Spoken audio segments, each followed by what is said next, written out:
Many months and 2 ban lists later, and I'm back with an updated guide. So, this is going to be the current version of my hybrid Dopamite list going into the upcoming March 2021 format. It is perfectly legal for the ban list prior and after. I did not change anything legality-wise, just made tweaks for the coming format, and I'll explain this as we go. So, we're going to begin with the list, then we'll get into general thoughts why I still play it this way, weaknesses and strengths. We'll go into a couple core combos you should know, and then we will look at some replays and finish up with some final thoughts. So let's start with the list. Alright, so to start with, we still have one vanilla Artorigus to use with Unexpected Die. Still one of the best extenders in the deck, great synergy with Gawain, access to Custine, fantastic, still worth it. Still on triple gear free, the card is as amazing as ever, but Hector has returned to the list. Dragon Ruler is always nice, but what I found, the reason I really liked him was that he offered two unique benefits. The first is a body that can be used to push through disruptions that feature pops, such as Dogmatic Punishment. And the second was that the inability to respond he grants to your kings lets you set up king full of equips with relatively risk-free, get priority back on the turn, and start doing extension plays, and I found that really valuable going forward. So he's returned to the list. Still on 3, Gawain, great extender.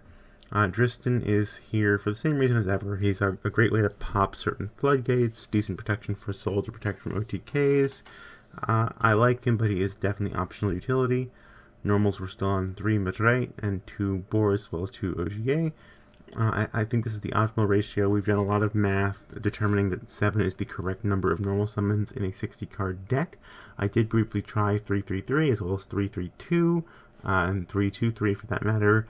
All of them have benefits, but I found the hands were clogging, especially with as many utility knights as I run, so I dropped these two back down to 2 for more extenders, and I think that works fine, but you can certainly tweak those ratios as you see fit. Bedouir is still in here. I still like him. He's the 3rd or 4th disruption on your board. Good utility, triggering Charles. But just like Tristan, he is optional, and you can certainly cut him. New for the first time, though, is Coltwing. I'll demonstrate the plays with him later, but after we lost Linkcross, I played a format where the end board typically was only 2 disruptions, and it went alright, but I did find myself missing that 3rd disruption, and Coltwing does offer that. It is a brick, and I don't like that, but I think it's worth it. Feel free to disagree with me.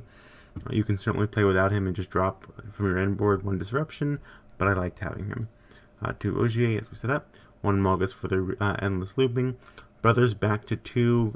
You don't really need 2. 1 is okay, but if you want the infinite resource loops, if you only have 1, you have to be extremely specific in what you put back, and having the second one lets you be a little sloppier with it.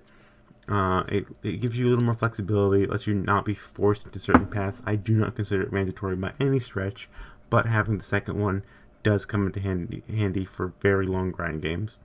1 Custinin, still useful for 3 Warriors path, decent extender. Some people would disagree with me and say you should run him at 3 because he's a named extender. I don't like the lock, but it is an option. Any ratio there is playable. Triple Oliver, fantastic tuner, one of the best cards in the deck. Double Arborea, she's returning to the deck. I dropped her for a little while, but I found myself missing that extra tuner extension. Often I couldn't do my mill 9 because I needed a tuner. Her level also provides some neat interactions with Riser for some weird paths. Gwen returned to the deck to deal with VFD, actually, and I really liked what she offered. I had removed her for consistency. Now that VFD is going away, I think she has gone from mandatory back to optional. I'm keeping her in for now. However, you can certainly drop her. The only catch is that she's used in some combo lines, but there's ways to play around not having her in that case. Definitely an optional card. Play her or don't. I might not stick with her. I'm not sure yet. I have to do a little more playing to see if she is worth the spot. Little Roland, though, I believe when I made my last guide, he was not included. However, with the ban of Linkcross, he became very important to have a consistent way to trigger your Charles. He was added for all lists after Linkcross's ban, and was supposed to be featured in the guides they never got around to making. Deathspot 01 is what we replaced the Rose Dragons with after, again, Linkcross's ban for Rorodon plays. Triple Renaud, still fantastic extender. One is Stolfo. He is used in Riser plays, as well as being a decent extender. One Flint Lady just because I needed more space, but you can certainly run more of her. A Die Extension, Rhoda Warrior, 3 more Rhodas, 3 more Rhodas, as well as being able to protect from cards like Gamma, which is seeing increased play by equipping Destiny. On equips, still on Destiny, Gaetan, Phoenix Blade, Fossil, Triple Durandal, Clarent, Excalibur, and Hawk Claire, Arthur, and Joyous. I still believe 10 names is mandatory for Mill 9. With the return to more standardized real-life styles of play, Caliber might see a return. That's the life point gainer, because in time it can be helpful. If it returns, the potential cuts are Clarent, in my opinion, or Gaijin, if Window is not seeing play, can also go, and Phoenix Blade. I really like it for helping keep Gearfried alive no matter what, but it's definitely optional, and being unnamed, it doesn't play well with Madrite. Finally, Double once again, and a Shade. Wraps up the main deck. Cut down on some extenders for more utility, in addition to introducing Cult Wing. The deck is fantastically consistent, but if you find yourself wanting even more consistency, you can trim some of the text. That's going to be stuff like Guinevere, Bedivere, Tristan, to add a few more extension cards, but more or less the main deck is relatively fixed. Extra deck, we're on Charles, Riser, Highlands, Vanguard Roland, Oliver, who is an optional card, useful for clearing some floodgates, but definitely optional, can be switched to anything else you want. He doesn't come up too often. Quadrax for Cult Wing plays Herald. Now Herald can be Savage. The same exact combo path to make Herald, it makes Savage as well. 4 and 8, it depends on the ordering, but you can do either one. I opted for Herald because I believe the coming format is going to be more severely punished by Herald. It is my opinion that we're going to see Dinosaur, Dragon Link, Tri-Brigade, and Eldritch as the 4 main decks, and I think Herald is the stronger card of the 2. You can run both by dropping a utility card like Oliver, or you can pick one. I might switch to Savage later, depends how the format shapes, but right now I'm on Herald. When I display the combo to make Herald, I'll tell you how to modify it for Savage. It's very easy. You change one thing about the ordering, that's it. One of each king. I played rank 5 at 2 for a little while, which was nice, but it didn't come up that often, so I dropped it back down to 1 to make room for the Herald and Quadrax. Access code. Another optional utility card, but he does come up. I like having him for now. We're on Double Assault and Fyrax. Finally, the side. Right now, I'm on Triple Lancia, Triple Lightning Storm, Triple Dark Ruler, Triple Cosmic, and Triple Droplet. With a deck size this big and still needing to see side cards, I always side at least 9 for basically any matchup when I'm going second. I do like this side a lot. It's a fairly standard side I use for the coming format. However, if we see Dragon Link pivot more towards DMZ-based extra deck locks, I will probably switch one of them out for a Kaiju. I'm not entirely sure which one yet, but I am leaning into either the Droplets or the Dark Ruler, probably the Droplets. We'll see as the format plays and we get a few events in, so I can get a better look as to what the various decks are doing. Other than that, the side is fairly fixed. On any matchup I'm likely to face, I have 9 good sides. So Eldritch, you get Lancia, Storm, and Cosmic. For facing Tri-Brigade, you actually do Lancia, Storm, and Droplet generally. Dragon Link is looking like you're going to do Droplet. I do Cosmic and Storm. You can also or Dark Ruler and Storm. You play around a little bit depending on how their boards are going. But that's kind of you always want to have 3 options for most of the meta deck going second. And we'll discuss in a moment why that is. So that's the list. So discussing the deck in the coming format, I still, even after all this time, believe Hybrid is the superior of the 2 Noble Knight builds, or 3 if you count pure old school Knights, but no one plays that anymore. I obviously used to. Pure Infernoble still has better access to hand traps and going second cards in the side. That's uncontested. However, it's become more and more clunky, with more and more breaks added to compensate for lost combo pieces. There's a reason it's fallen out of favor compared to better meta decks that are purely combo focused. I truly believe the toolboxing and grind you get from going hybrid compensate for those disadvantages in a way that makes it a viable pick for the format, just as I always have. However, the playstyle of the 2 decks has differed. As you can see, we've pulled back in hybrid somewhat from being as combo focused and returned a little bit more to our toolbox and grind roots. The reintroduction of the Second Brothers, bringing back a lot of the one-of utility cards. How heavily you scale out of combo and into tech basically determines how many extenders you drop for utility monsters, and where you fall on that scale is really up to you. This is the balance that I have found working well for me in testing, but I do shift the scale. I keep, at any given time, 6 to 10 different working builds that I play with to test. So, strengths of the deck. It's got a very competent end board, regularly ending on 3, sometimes 4, and at minimum really 2 disrupts with almost any hand. The deck has a load of options, answers to almost anything in the format. Anything that can come up, it has a way to play through to some degree. It also handles a lot of hand traps very well, including Nibiru via Mill 9, which is something that pure Infernoble cannot do. Nibiru is going to see more play this format. I am certain of it because of what decks are looking to be good. Having the ability to always have Gear Freed out on Summon 4 is extremely important to counter that. And so Mill 9, I believe, is the play that warrants running all of these equip spells. As far as going 60 cards, you get very consistent. I was trying to get hands earlier to demonstrate some lower consistency, uncommon combos for rare situations, and it took forever to get that hand to come up. The deck is just incredibly consistent. And if you find yourself still not quite where you want to be, you can tune the consistency up even farther by trimming some of the utility cards out and adding even more extenders. So really, you can dial it into the exact level that you want. Couple this with the fact that it's a very rewarding deck to play, lots of options. It takes a lot of thought, and it's very easy to outplay your opponent because they can't keep up with what you're doing. The ability to toolbox into different types of removal, lots of floating, and a grind that is quite literally infinite thanks to several resource loops. And the deck itself is, in my opinion, the best way to play Noble Knights. Now, the weakness, and it's a big one, is that going second, the deck really, really struggles. If you lose a die roll and you go second, you're probably losing game 1. It's not guaranteed, but versus most decks this format, you have to accept that if they open well, because you can't run hand traps in a 60-card deck effectively, you're going to struggle.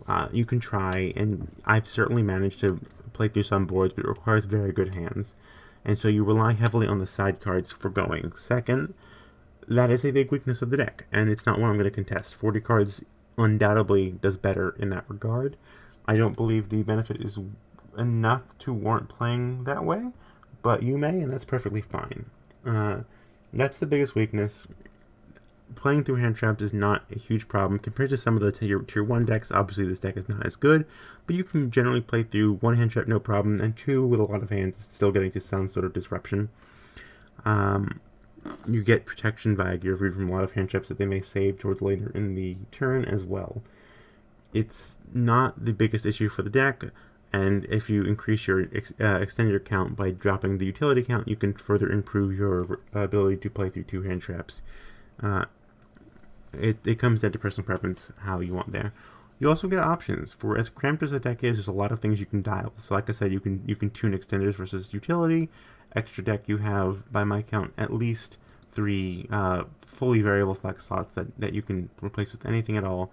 Right there, and you can change that in either direction. Just a lot of good options.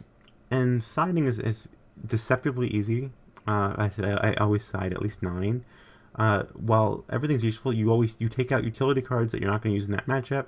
You drop, for example, traps, some equips because you're not milling 9 going second, basically ever, and you drop your normals down to from 7 to 5 or 6, and that usually opens up enough slots to do whatever you need. Alright, so now I'm going to get into a couple basic combos you should know with the newest iteration of the deck. I'm not going to go over every single line of play the deck has, because that will take forever and a lot of it's been covered in previous guides. However, if you stick around towards the outro, I'll explain what I am going to do with regard to teaching people how to play the deck a little better without relying on these monster guides and getting content out quicker. Alright, so for this, to start off, we're going to show the basic combo to get to 3 disruptions in this build. The requirements are simply access to 2 different level 1 tuners, or 1 level 1 tuner and 1 any tuner, and 2 warrior bodies. So we're going to go ahead and do a mid-draw open to get our bodies. And one thing to note here is that you can actually get your second tuner from a drag if you go into boars and reveal 3 Durandal. And in this case, we already have one, so we don't need to. So let's just go ahead and resolve that. Send the usual traps in Guinevere.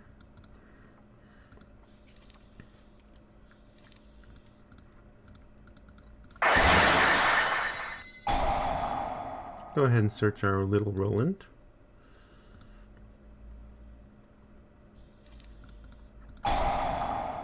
And we're going to go ahead and mill for 9.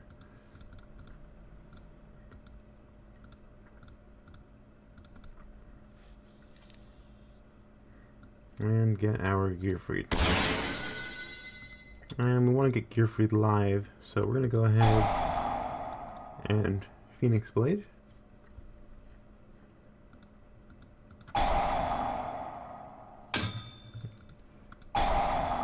And we'll Durandal and get Renaud as a tuner. And one thing to note, Renaud can get back Living Fossil, and that can be the second tuner as well. So why don't we go ahead and do that now? But you could also use Oliver as a second tuner, or Arborea, any combination.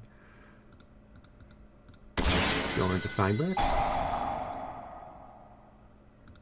Summon a 1. Summon Dawn.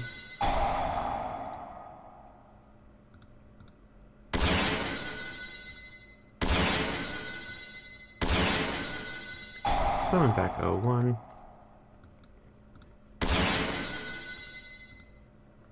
Gonna get into Quandrex. You'd need a level 4 tuner synchro at this point. Go ahead and grab Coltwing.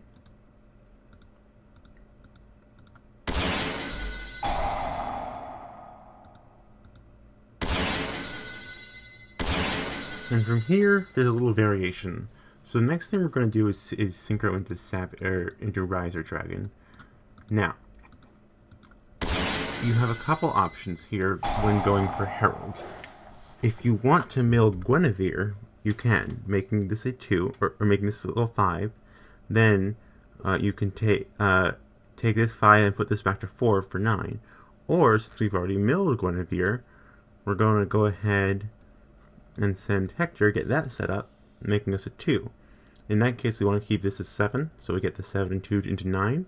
However, if you want to send Guinevere instead, all you need to do is synchro this token away first, putting Coltwing down to 4, and then 4 and 5 will also make you your 9. Now, the trick is that in cases where you sent Guinevere, so this would be a level 5 in that case, so you have the option to go Savage instead. So what you can do is, instead of sending the 5, you can take level 1 tuner 1 and 7 into Savage Dragon.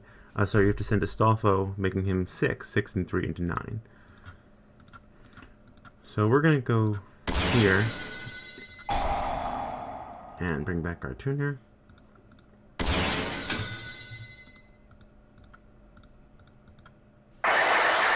And get Herald, but if you want Savage instead, like I said, you just send a level 1 for the 6, and do 6 and 3, and 7 and 1, and that gets you your Savage Dragon instead, so either one works.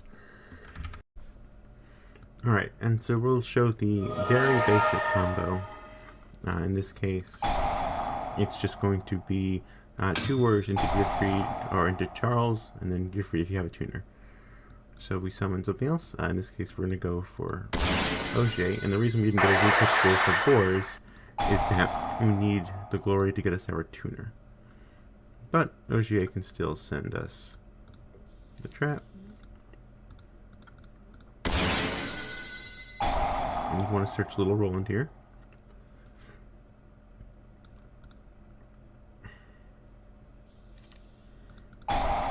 And here, if you have tuner access, you mill 9 to get Gearfried, and if you don't have tuner access, you mill 4 to get Oliver for your tuner.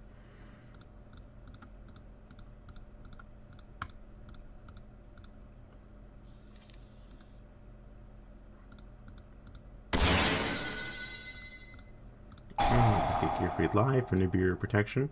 It's going to be very important in the coming format. Nibiru is going to see an increase in play.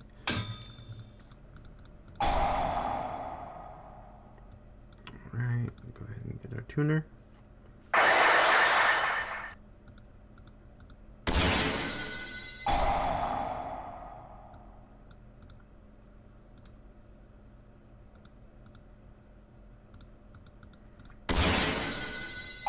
Help into 01 into dawn.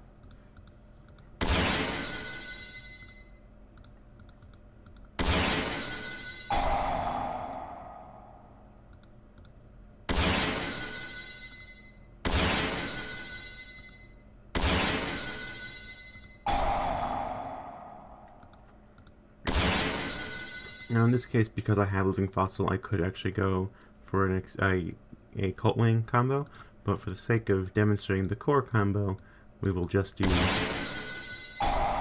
Riser straight here. So in these cases, pretending we don't have another extension, you go ahead and send a 1. It can be Flint Lady or a Stalfo, but I generally recommend a Stalfo. Oh, I opened a Stalfo actually, so in that case we do have to send Flint Lady. 1 second. There you are. The 1, 6, and 3 into 9. Alright, and that's the kind of core combo there. Now we'll show extension into a third negate Herald or Savage. Although it shouldn't come up very often, I think it's important to remember the 3 warriors route, so I wanted to demonstrate that here. It's a solution for some awkward hands that don't play out otherwise in a way that you might need them to go into how the 5-Rex combinations. So they're primed to 3 warriors into a sold. The search doesn't matter as much here. Often I'll make it gear free because you can't get gear free through other means in this path, but you do have some options. But in this case, I think we will go ahead and make it gear free. And you're going to send 4, and very crucially, you need to send Durandal, Fossil, Joyous, and the last one can be really anything you want to leave, but I tend to recommend Hot Glare.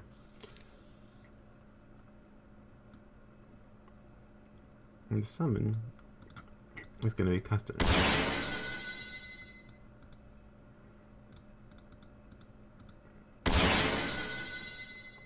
And the reason we couldn't go into 5-Rex paths with this hand is because we are locked to Noble Knights thanks to Brothers, and we had no other way but Brothers to get 2 warriors on the field. Alright, so you're going to go ahead and Durandal. Search out OGA, and this is in the original Infernoble guide I made.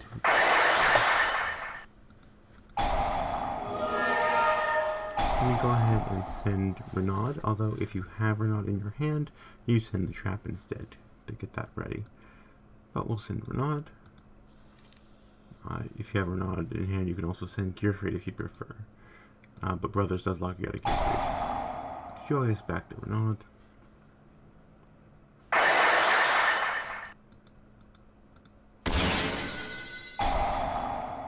Get back your Fossil.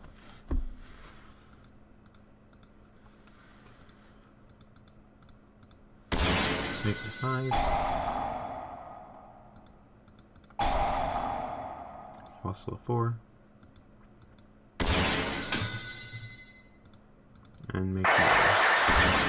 So you still have some disruption. Go ahead and show some replays here.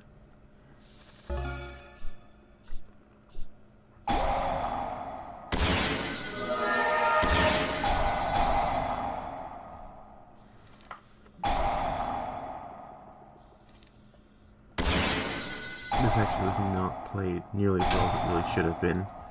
I should not have done Kustanin.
Not sure why I did that.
So hopefully that information was helpful to you. If you have any questions, of course, please ask me. I'm always happy to talk about and answer questions about the deck.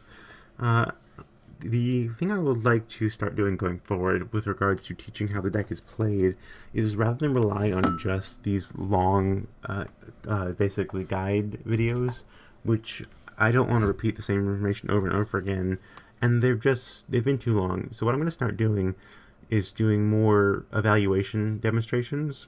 Something based on something we've been doing on the Noble Knight Discord channel for quite some time, where you'll look at either a hand or a board that you have to break, and I'll walk through my thought process and how I would play out that scenario and what we can do with it. I think that'll help a little more than just teaching a bunch of combos to memorize, because a lot of this deck is about ordering and thinking through your hand in the correct way to get the most out of each card. So I'm hoping to start doing those in the next week or two, assuming I have time. The good news is that I'll be able to get that out much quicker than these long guide videos, and I can probably put 2 or 3 scenarios in each video and cover it in about 10 minutes. So I would like to start doing that more. I'll also include a link to the Discord in the description. Please feel free to join. We talk about the deck all the time. Thank you.